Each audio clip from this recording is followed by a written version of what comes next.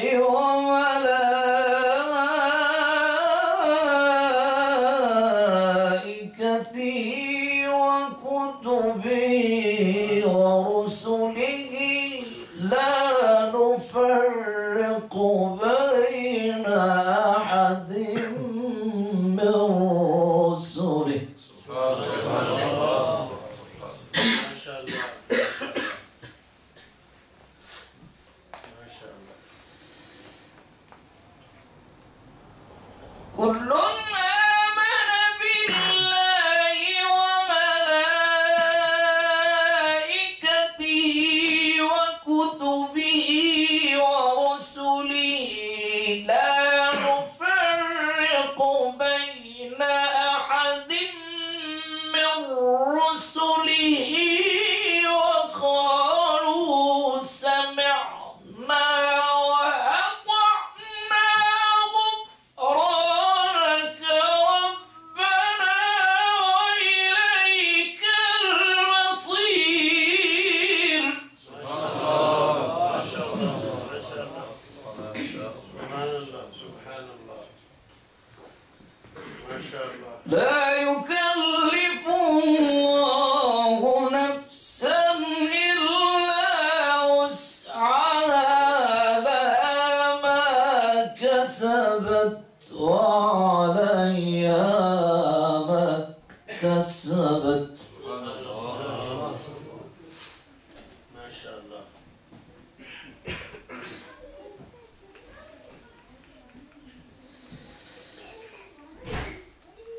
ربنا لا تؤاخذنا إن نسينا أو أخطأنا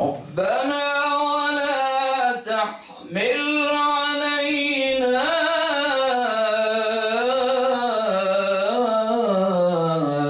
إصرا كما حملته على الذين من قبلنا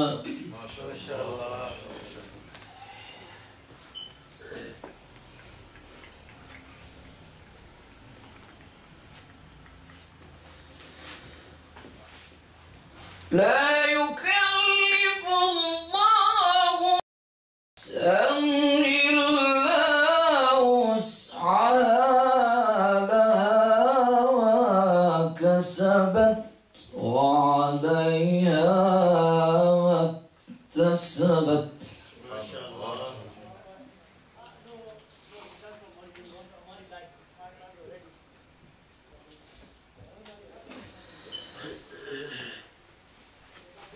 ربنا لا تؤاخذنا إن نسينا أو أخطأنا ربنا ولا تحمل علينا إصرا كما حملته على الذين من قبلنا ربنا ولا تحملنا ما لا طاقة لنا به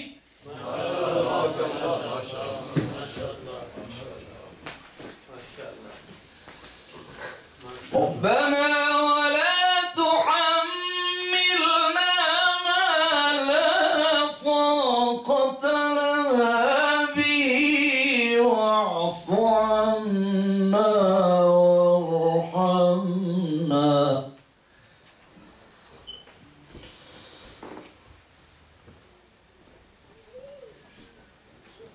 ربنا ولا تحمل علينا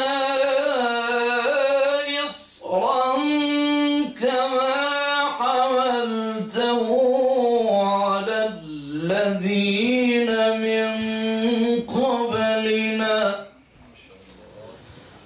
ربنا ولا تحملنا ما لا طاقة لنا به واعف عنا واغفر لنا وارحمنا أنت مولانا أنت مولانا فانصرنا على القوم الكافرين صدق الله العظيم